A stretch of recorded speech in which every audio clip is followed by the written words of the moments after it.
का चैप्टर 1 संबंध एवं फलन का ये आज हम दूसरा सेशन लेकर आए हुए हैं। इसके पहले वाले सेशन में हमने देख लिया था कि समुच्चय क्या होता है, समुच्चयों का कार्तीय गुणन क्या होता है, क्रमिक युग्म क्या होता है, क्रमिक युग्म की समानता क्या होती है। तो अगर आप इस सेशन पे आए तो इससे पहले वाले सेशन को जरूर देख के आइए ताकि ये वाला सेशन आपको अच्छे से समझ में आए। तो हम आज देखेंगे क्या, हमने ये सारी चीजें देख ली थी, आज हम देखेंगे कि एक्चुअल में संबंध होता क्या है, डेफिनेशन क्या होता है। जैसे संबंध रिलेशन सिंपली आपको समझ में आ रहा है कि अगर मान लीजिए कोई दो चीज है, मान लीजिए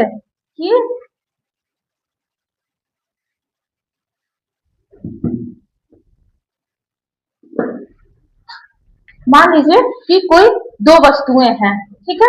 अब वस्तुओं में आप समझ लीजिए कुछ भी, अगर दो वस्तुएं हैं तो आपस में कैसे संबंधित हो सकते हैं, उनका आपस में क्या रिलेशन हो सकता है, उनके बीच में कुछ ना कुछ ऐसी एक कड़ी होगी कि जिसकी वजह से वो दोनों क्या होंगे, आपस में संबंधित होंगे, है ना। अब जैसे हम थोड़ा डेफिनेशन देखते हैं कि दो वस्तुएं आपस में संबंधित हो और उनके बीच में एक कोई कड़ी हो, इसको हम कहते हैं संबंध, ठीक है। समझ में आ रहा है। अगर इसमें हम देख लें कि ए बी का भाई है, ठीक है, तो इनके बीच में संबंध है, कौन सा संबंध है, या तो भाई भाई का होगा या तो भाई बहन का होगा। आपको समझ में आ रहा है, ये ए बी का भाई है अगर, तो इसका मतलब उन दोनों के बीच में या तो भाई भाई का संबंध है या तो भाई बहन का संबंध है, या तो ए बी दोनों भाई है या तो इसमें से कोई एक भाई है एक क्या है, बहन है। तो यही होता है संबंध कि दो वस्तुएं आपस में संबंधित हो और उनके बीच में कोई एक कड़ी हो। इसके आगे हम फलन देखेंगे, यही संबंध जब कुछ स्पेशल फंक्शन, जब कुछ स्पेशल डिनोट करते हैं तो वो क्या बन जाता है, आगे चल के वो फंक्शन फलन बन जाता है। अभी हम एक एग्जांपल देखेंगे कि मान लीजिए कि हम दो सेट लेते हैं, ठीक है। सेट ए में मान लीजिए हम लेते हैं कि क्लास 12 के स्टूडेंट्स हों, ठीक है। सेट ए अगर है आपके आपके विद्यालय के कक्षा 12 के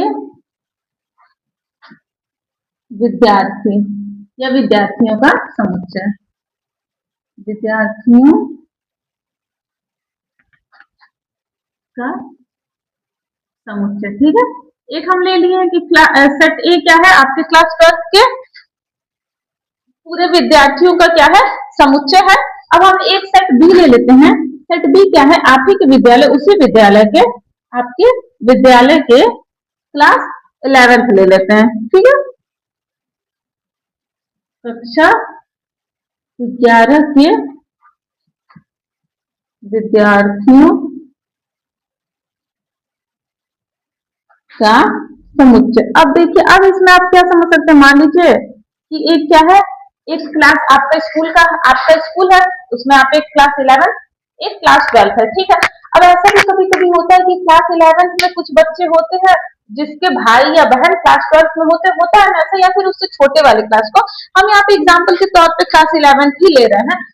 अच्छा चलिए, हमने ले लिया एक समुच्चय ए जिसमें क्लास 12 के विद्यार्थी और समुच्चय बी जिसमें क्लास 11 के विद्यार्थी, ठीक है, समझ में। अब हम कोई दो एलिमेंट्स निकालते हैं ए बी, जो किसके एलिमेंट्स है, जो एलिमेंट्स ए क्रॉस बी, ए और बी का जब हम कार्तीय गुणन कराते हैं तो हमको ए बी दो एलिमेंट्स प्राप्त होता है। आपको अच्छे से पता है कि पहले वाला एलिमेंट्स पहले से मिलता है, दूसरा वाला दूसरे से मिलता है, ठीक। अभी वो नहीं लिखेंगे, अभी आगे हम लिखते हैं सच दैट क्या ए बी का भाई है, ठीक है, ए बी का भाई है। ये हम कुछ रिलेशंस देखते हैं, ए बी का भाई है, ठीक है, ऐसा ले लिया। अब इसको अगर हमको रिलेशन के रूप में निकालना हो, रिलेशन के रूप में अगर दिखाना हो तो हम क्या दिखाएंगे, जैसा आपको पता है रिलेशन आर से डिनोट करते, ठीक है भाई।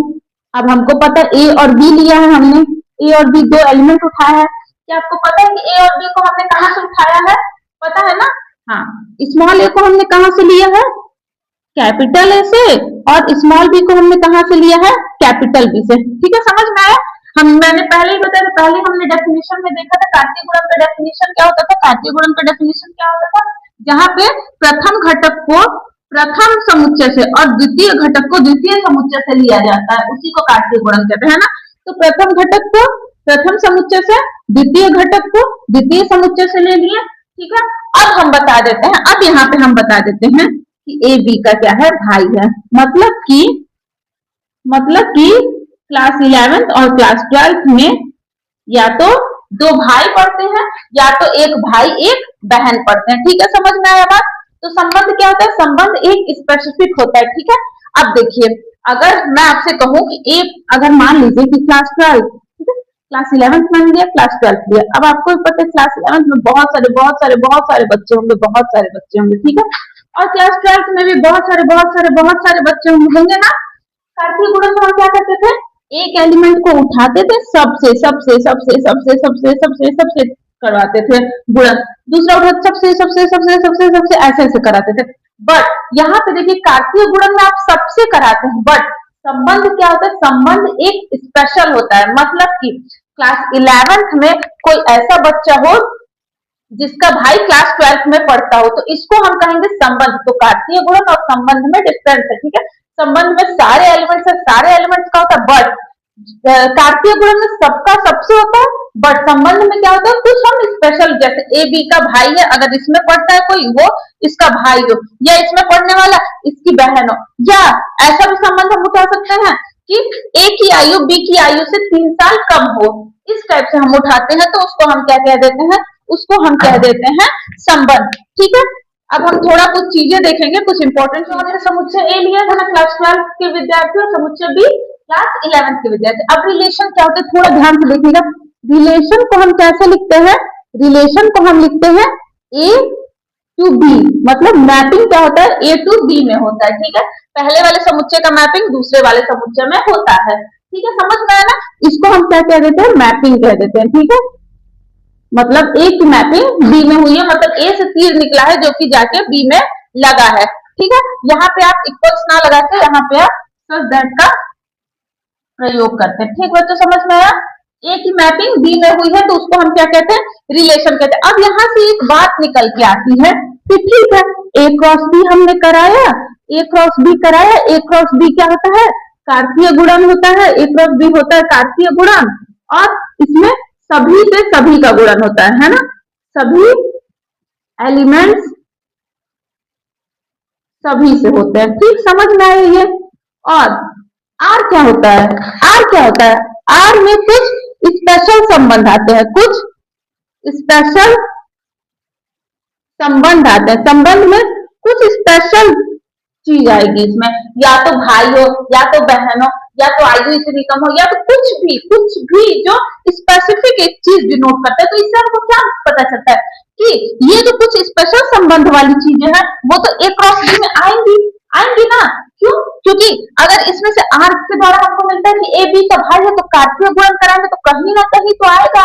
कार्तीय गुणन में कहीं ना कहीं तो आए, ऐसे दो विद्यार्थी चले आएंगे जो एक दूसरे के क्या होंगे? भाई होंगे। अब जैसे आप समझिए थोड़ा ध्यान से, अब हमने सेट ए लिया, अभी हम ऐसे ओरली समझते हैं। मान लीजिए कि ये क्लास 11th है, ये क्लास 12th है। ठीक है, इसमें के दो बच्चे ऐसे हैं और इसमें दो बच्चे ऐसे हैं जो दोनों एक दूसरे के भाई हैं। ठीक है, चलिए एक एक लेते हैं, एक और एक इन दोनों भाई हैं। ठीक है, अब मान लीजिए कि एक भाई को उठाएं और क्लास 12th में अगर हमारे 10 विद्यार्थी हैं, तो एक भाई वाले को उठाया और क्लास 12th के सारे विद्यार्थी से किया ना गुणन, कार्तीय गुणन में, तो कहीं ना कहीं तो वहां पे ये भी आ जाएगा कि जो ये वाला भाई था 11th वाला, वो क्लास 12th के भाई से मिलेगा, कार्तीय गुणन में मिलेगा ना। तो इसका मतलब क्या हुआ? कार्तीय गुणन में सभी आते, तो कार्तीय गुणन क्या हुआ?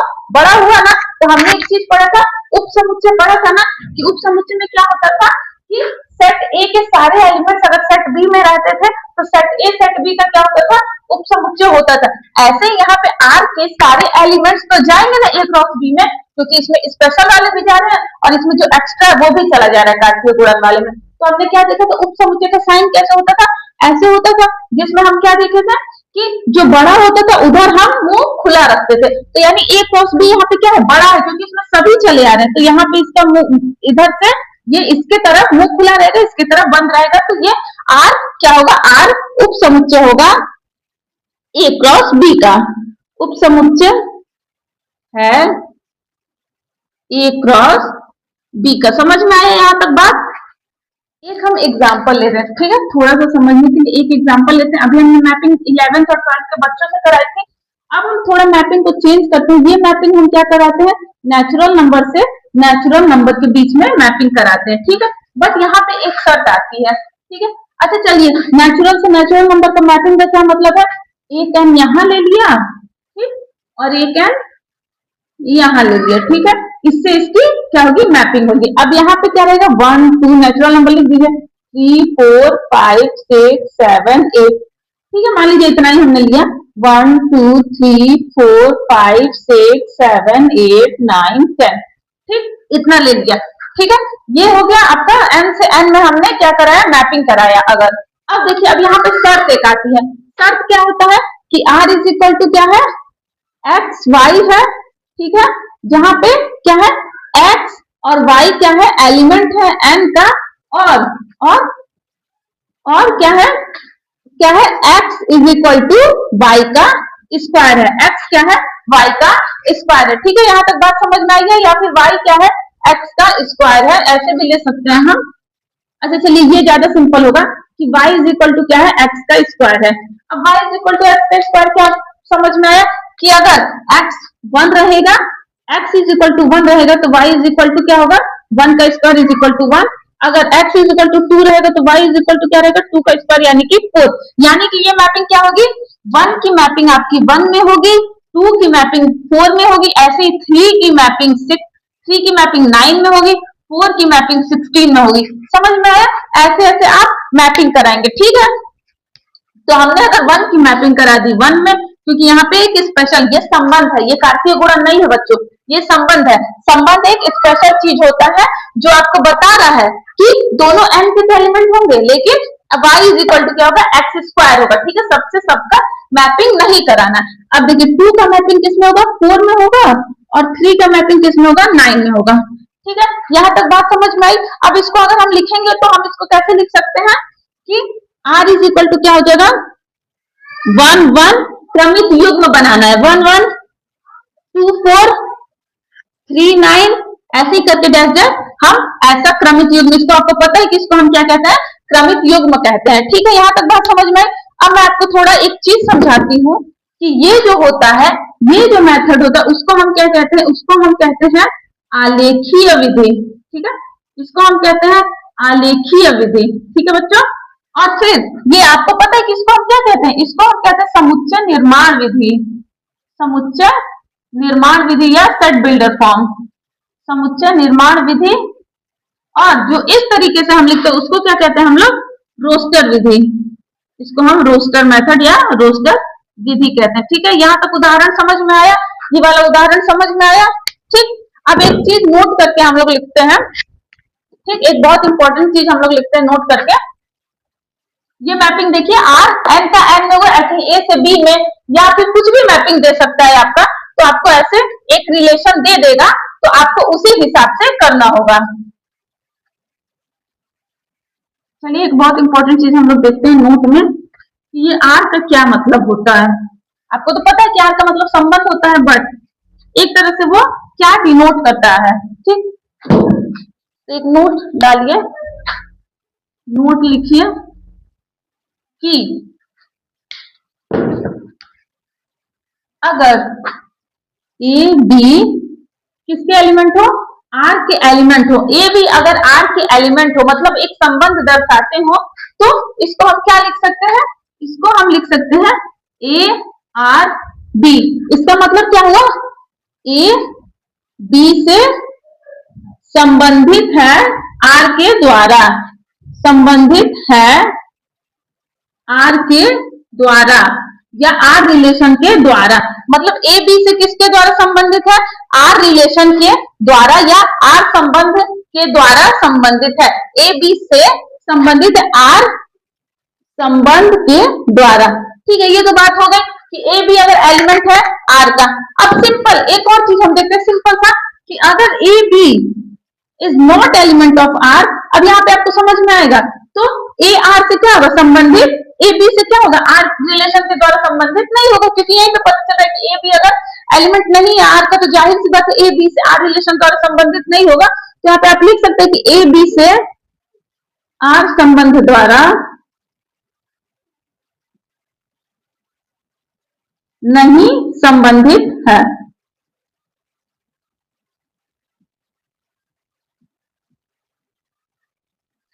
अब हम आगे बढ़ते बच्चों बहुत इंपॉर्टेंट टॉपिक पे, प्रांत एंड परिसर। प्रांत और परिसर ये सबसे पहला आपका टॉपिक स्टार्ट हो रहा है। इसमें देखिए बहुत इजी होता है, प्रांत और परिसर हम कैसे पता करते हैं। चलिए मान लीजिए कि आपको दो सेट मिल गया, ठीक है। मान लीजिए ये आपका सेट ए है, ये आपका सेट बी है, ठीक है। इसमें 1 2 3 एंड 4 है और इसमें -1 -2 -3 एंड -4 है, ठीक है। ए और बी है, ठीक है। अब आपको पता है कि रिलेशन हम कैसे दिखाते हैं, रिलेशन मतलब ए की मैपिंग हो रही है बी में, ठीक है। अब आपको क्वेश्चन क्या दे रखेगा, एक स्पेशल चीज आपको दे रखेगा क्वेश्चन में। क्या, अब देखिए क्वेश्चन में आपको देगा कि चलिए मान लीजिए, अच्छा हम पहले लिख लेते हैं कि a इज इक्वल टू क्या, a इज इक्वल टू 1 2 3 4 है, ठीक। और b इज इक्वल टू क्या है, -1 -2 -3 -4, ठीक। अब देखिए, अब रिलेशन आपको क्या दे रखा है, रिलेशन आपको बता रहा है कि रिलेशन कैसा है, रिलेशन है कि x और y है, ठीक है। x और y है, ठीक है, दो चर हैं, दो चर, दो की एलिमेंट हैं जिसमें x एलिमेंट है a का और y एलिमेंट है किसका, b का, ठीक है। यहां तक समझ में आया कि x एलिमेंट है a का, y एलिमेंट है b का, ठीक है। तथा x plus y is equal to 0, ठीक है। अब आपको रिलेशन ये दे रखा है क्वेश्चन में, ठीक है। अब आपको फाइंड करना है कि इसमें क्या आपको मिलेगा, ठीक। अब देखिए, अब जब आप एक में -1 जोड़ेंगे तो आपको 0 मिल जाएगा। यहाँ पे क्या बोल रहा है, x प्लस वाई 0 आना चाहिए, ठीक है। x एलिमेंट है a का, y एलिमेंट है b का, x और y को जोड़े तो क्या है, 0 है। अगर 1 प्लस हम -2 करेंगे तो 0 नहीं आएगा, बट अगर 2 प्लस -2 करेंगे तो क्या आ जाएगा, 0 आ जाएगा। 3 -3 0, 4 -4 0। तो हमको दो दो युग्म मिल गए, क्रमित युग्म हमको मिल गए। क्या मिला, आर क्या मिला, 1 -1 मिला, 2 -2 मिला, 3 -3 मिला और 4 -4 मिला, ठीक। इतने हमको क्रमित युग्म मिल गए, ठीक है। अब बात आती है कि प्रांत क्या होता है और परिसर क्या होता है, ठीक है। अब देखिए ध्यान से देखिएगा, जो प्रांत होता है वो क्या होता है, प्रांत जो होता है वो इस क्रमित युग्म में का पहला घटक 1 2 3 और 4, ये क्या हो गया, प्रांत हो गया। और इस रिलेशन का क्रमित युग्म का दूसरा घटक मतलब -1 -2 -3 -4 क्या हो जाएगा, आपका परिसर हो जाएगा। थोड़ा हम इसमें डेफिनेशन के साथ देखते हैं कि प्रांत और परिसर को हम क्या बोलते हैं, ठीक। तो देखिए प्रांत आपका क्या हो जाएगा, प्रांत मतलब संबंध R में उपस्थित क्रमित युग्म के प्रथम घटक, समझ में आया। प्रांत मीन्स संबंध R में उपस्थित, जैसा मैंने बोला था वही चीज हम लिख के एक बार समझ लेते हैं, उपस्थित क्रमित युग्म के प्रथम घटक, युग्म के प्रथम घटक क्या हो गए, प्रांत हो गए, ठीक है। मतलब कौन कौन हो गया, 1 2 3 और 4 क्या हो गया, प्रांत हो गया। वहीं पे अगर हम परिसर देखते हैं, परिसर क्या होता है, तो परिसर क्या होता है, सेम वही चीज, बस दूसरा घटक, संबंध R में उपस्थित क्रमित युग्म के द्वितीय घटक। दूसरा घटक हमको क्या क्या मिला था बच्चों क्रमित युग्म में, आपको याद है ना, क्या मिला था, -1 -2 -3 और -4। बस समझ में क्रमित युग्म निकाल लिया। अगर ए की मैपिंग बी में हो रही है, सबसे पहले आप क्या निकालिए, रिलेशन देखिए कि रिलेशन आपको क्या दे रखा है, उस रिलेशन के हिसाब से आप क्या निकालिए। सबसे पहले आप क्रमित युग्म रोस्टर फॉर्म में लिखिए, उसमें के जो पहले वाले घटक होते हैं उनको आप क्या लिख लेते हैं, उनको आप प्रांत बोल देते हैं, और जो दूसरे वाले घटक होते हैं उनको क्या बोलते हैं, परिसर बोलते हैं। अगर हम सिंपल वे में समझे तो अगर ये दो क्या होता था, दो हमारे पास सेट होता था, सेट ए और बी, यहाँ से तीर निकली और यहाँ लगी, तो जहां से तीर निकलेगी उसको आप बोल दीजिए प्रांत, और जहां पे तीर लगेगी उसको आप बोल दीजिए परिसर, ठीक है। तो तीर लगना बहुत आवश्यक है प्रांत और परिसर में। मतलब अगर सेट बी में और भी एलिमेंट्स हो बट वो अगर आर संबंध को सेटिस्फाई नहीं करते हो, अब जैसे यहाँ पे जब -1 था, -2 था, -3 था, -4 था, अगर यहाँ पे उसके अलावा भी 1 2 3 4 भी होगा तो 1 2 3 4 या 5 6 7 8 ये सब परिसर नहीं होंगे। बस आप क्या देखेंगे, आप अपने रिलेशन के अकॉर्डिंग क्या था, x plus y is equal to 0 आना चाहिए। तो जब हम 1 और -1 करते थे तो वही आपका क्या आता था, 0 आता था। इस वजह से आपका प्रांत क्या हो जाता था, 1 हो जाता था, और -1 क्या हो जाता था, परिसर हो जाता था। तो इसका मतलब है कि जहां से तीर निकलेगी वो प्रांत, जहां पे लगेगी वहां पे परिसर। सिंपल। ठीक है, आप लोगों को प्रांत समझ में आया कि जहां से तीर निकलती है उसको हम प्रांत कहते थे और जहां पे जाके लगती है उसको हम परिसर कहते थे। एक बार और ध्यान से देखेंगे तो प्रांत क्या होता है, क्रमित युग्म का प्रथम घटक होता है। फर्क नहीं पड़ता है कि बी में और भी चीज हो, ए में और भी चीज हो, कोई फर्क नहीं पड़ता, बट आपको प्रांत और परिसर होने के लिए रिलेशन को सेटिस्फाई करना आवश्यक है। अब जैसे हमारा रिलेशन अगर था ए मैपिंग बी में था ना रिलेशन, बट शर्त क्या थी कि एक्स और वाई क्या थे, जहां पे एक्स एलिमेंट था, एक्स एलिमेंट था ए का और वाई एलिमेंट था बी का, लेकिन तथा x plus y is equal to क्या होते थे, 0 होते थे। ठीक है, अब एक चीज हम देखते हैं कि a और b है। मान लीजिए a में 1 2 3 4 5 a b c इतनी सारी चीजें हैं, और b में -1 -2 -3 -4 और फिर क्या है 5 6 7 है। ठीक, अब देखिए, अब हमारा क्या सेटिस्फाई करता है, अगर हम लेते हैं कि x प्लस वाई 0 होना चाहिए, तो उसके लिए जब हम 1 और -1 को जोड़ेंगे तो क्या हो जाएगा, 0 हो जाएगा। 2 और -2 को जोड़ेंगे तो 0 हो जाएगा। 3 और -3 क्या हो जाएगा, 0। 4 और -4 क्या हो जाएगा, 0। तो सिंपल, जहां से तीर निकली, जहां लगी, निकली तो प्रांत, लगी तो परिसर। क्रमित युग्म बनता था 1 -1 2 -2 3 -3 4 -4। ठीक है, तो सिंपल हम क्या कहते थे, जो पहला वाला घटक होता था वो सारे क्या होते थे, प्रांत होते थे। ये सारे हो गए प्रांत, और जो दूसरा वाला घटक होता था वो सब क्या हो जाते थे, परिसर हो जाते थे। बहुत अच्छे से समझ में आया। जैसे ये दूसरे वाले घटक क्या हो जाते थे, ये आपके हो जाते थे परिसर। ठीक, अब इसमें नहीं फर्क पड़ता कि इसमें 5 6 7 8 भी है, इसमें ए बी सी भी है, नहीं, सबसे जरूरी है रिलेशन का होना। इसमें से निकल के इसमें लगी, जहां से निकली प्रांत, जहां लगी परिसर, बस इतना ध्यान रखिए, रिलेशन का होना जरूरी है। अब एक चीज देखते हैं, एट लास्ट हम लोग सहप्रांत देखते हैं।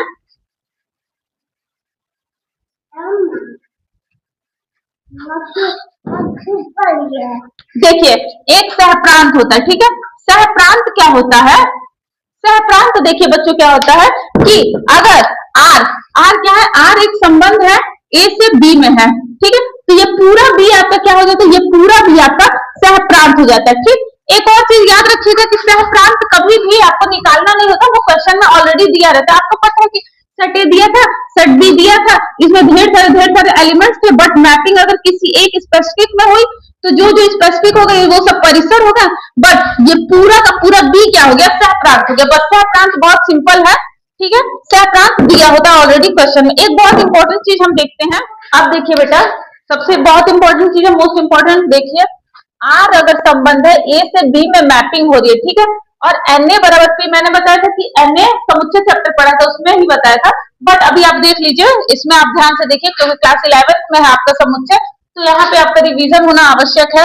तो Na मीन्स क्या होता है कि n में टोटल एलिमेंट, अब मान लीजिए कि n में क्या है 1 2 3 है, ठीक है, और b में क्या है ए बी सी है। ठीक है, एग्जाम्पल हम एक मान लेते हैं, तो Na बराबर p है अगर, तो मीन्स Na मीन्स इसमें एलिमेंट्स की संख्या अगर p है, ठीक है, और Nb मीन्स b में एलिमेंट्स की संख्या, n मीन्स एलिमेंट्स की संख्या क्या है, q है। तो टोटल संबंध अगर आपको निकालना हो, टोटल संबंध क्या होगा, 2 to the power p into q, मतलब इसको और इसको। जैसे आपने घात समुच्चय पढ़ा था ना बच्चों, घात समुच्चय में क्या होता था, घात समुच्चय अगर हम निकालते थे तो उसमें क्या होता था, pa बराबर 2 के पावर n, मतलब क्या होता था, मतलब कि ए में उपस्थित सारे एलिमेंट्स का, जितने एलिमेंट्स होते थे उनका पावर हो जाता था घात समुच्चय, जितने एलिमेंट्स उसका पावर घात समुच्चय। अच्छा, यहाँ पे एक एग्जांपल अगर हम देखते हैं, मान लीजिए कि ए में अगर 1 2 3 means Na is equal to कितना है, 3 एलिमेंट्स, और बी में अगर बी में कितना है 3 एलिमेंट्स, तो Nb इज इक्वल टू 3 हो गया। तो कुल संबंध अगर यहाँ से निकाले तो निकल सकता है, कुल संबंध हमारा, कुल संबंध कितना हो जाएगा, 2 to the power 3 into 3 means 2 to the power 9 होगा ना, 2 टू द पावर 9 हो जाएगा। अब यहाँ से अगर आप मल्टीप्लाई करेंगे 1 2 3 4 5 6 7 8 9, मतलब कि इतना आपके घात, इतना आपके कुल संबंध आपके इतना आएंगे। ठीक है, समझ में आया? पूरे को मल्टीप्लाई करेंगे यानी कि उतने संबंध आपके आएंगे। ठीक है, आज हम यहीं पे अपना सेशन कंप्लीट करते हैं। आगे हम इस पे बेस्ड एक्सरसाइज देखेंगे। ठीक, और उसके आगे के भी हम अपने सारे डेफिनेशन कॉन्सेप्ट ये सब देखेंगे। मैं आपको बहुत अच्छे से पढ़ाने समझाने की पूरी पूरी कोशिश कर रही हूँ। अगर आपको वीडियो अच्छी लगी, आपको थोड़ी भी समझ में आई हो, तो आप उसको लाइक करिएगा और अपने दोस्तों में शेयर करिएगा। हमारे चैनल को सब्सक्राइब करिएगा ताकि आपको नेक्स्ट वीडियो आपके तक पहुंच सके। Thank you so much.